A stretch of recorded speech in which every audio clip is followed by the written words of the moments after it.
nga pala yung mismong araw na lalabas na ako ng hospital mga mare at eto nga, binisita nga pala ako ni mama tsaka ni papa dito sa may hospital. Grabe, sobrang nakakamiss lang din talaga mag voice over mga mare, as in ilang weeks din ako hindi pwedeng magsalita kaya sobrang namiss ko din talaga to. So yun, at dahil aalis na nga ako ngayong araw mga mare, kailangan na nga tanggalin etong dextrose. Eto rin talaga yung pinakamahirap mga mare kasi alam nyo ba, napakasakit talaga na ito tanggalin. Sabi ko pa nga sarili ko, mas okay na rin siguro natusukan ako, wag lang to tanggalin. Ewan ko ba, mas nasasaktan ako pag tinatanggal to. Kitang-kita nyo naman dyan sa mukha ko mga mare na talagang takot na takot ako. Balay, dalawang beses nga pala ako tinusukan mga mare. Una dito sa may kanan, tapos nung medyo namagana dito naman sa kaliwa. Hindi na kasi tumutulo yung dextrose mga mare, kaya kailangan na talaga akong tusukin dito sa kabila kong kamay. Pero ayun nga, finally makakalabas na nga ako ng hospital ngayon, kaya ayan, tatanggalin na nga etong nakatusok sa akin na talaga namang daladala ko ng 4 na araw. Diyos ko, dahil napakahirap. Binabalaan nga din ako ng nurse dyan na sinasabi niya sa akin, ma'am, dahan-dahan lang tayo kasi alam ko medyo masakit talaga to, sabi niya sa akin.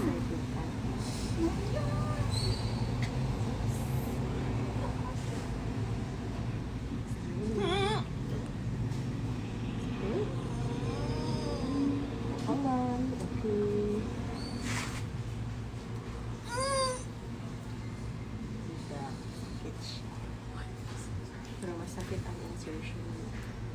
Kaya rin siguro talaga ako nakakaramdam ng sakit mga mare, gawa ng namamaga nga etong aking dalawang kamay. And finally, after 4 days, ayan, natanggal na nga yung aking dextrose. Tapos after nga niya, nagbayad na nga rin kaagad ako mga mare para makauwi na kami at makalabas na nga kami dito sa hospital. And after nga pala namin magbayad ng bill mga mare, dumiretso naman kami dito sa may kabilang hospital dahil nga nagpa-check up na rin ako dito sa aking vocal cord. Gustong gusto ko na kasi talaga magsalita mga mare, kaya talagang pumunta na ako dito sa doktor ko para ipa-check etong aking vocal cord kung pwede na ba ako magsalita. Kung maitatanong nyo naman kung masakit etong ginagawa niya, hindi naman siya masakit mga mare, nakakasuka lang talaga.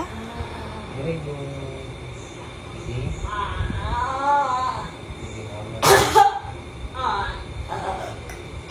Okay. Nung unang check-up ko dito sa kanya, nilagyan niya ako ng anesthesia. Kaso netong pangalawa, hindi niya na ako nilagyan ng anesthesia kasi nga hirap na hirap akong lumunok nun. So yun, good news dahil sinabi sa akin ni Doc na pwede na daw ako magsalita. Pero iwas pa rin ako sa mga bawal for 1 month. Like bawal ako kumain ng mga maanghang at maasim for 1 month. Tapos bawal din daw muna akong kumanta. So yun, after nga ng napakahabang araw mga mare, etong at nakauwi na nga ako dito sa bahay at grabe, sobrang namiss ko din talaga etong baby Aya nyo. At eto nga, pagkarating ko nga dito, talagang naglalabing ka agad siya sa akin.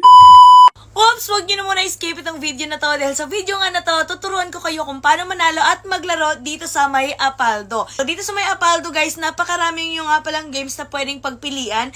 Pero ngayon, ipapakita ko sa inyo kung paano ako nananalo at naglalaro dito sa may Super Ace. So yun na nga guys, magbebet lamang tayo dito ng 1,000 pesos. And ngayon, ipapakita ko sa inyo kung paano ako nananalo at naglalaro dito. So pindutin lamang natin to. And then mag-i-start na siya. Tingnan natin kung mananalo tayo ngayon. Ayan, let's go. 600! Ayan, nanalo tayong 600 pesos. 1-2! Nanalo ulit tayo, guys. 600 at 1-2. O, diba? Napakadali lang talaga manalo. Ay, 100! Napakadali lang talaga manalo at maglaro dito, guys. Ayan, nanalo tayong 100 pesos. 600 ulit! O, diba? Ay, 500! O, diba? Ganun lang talaga kadaling manalo at maglaro dito sa may Apaldo, guys. Kaya kung ako sa inyo, i-click nyo na yung link na nasa comment section at mag-register na rin kayo.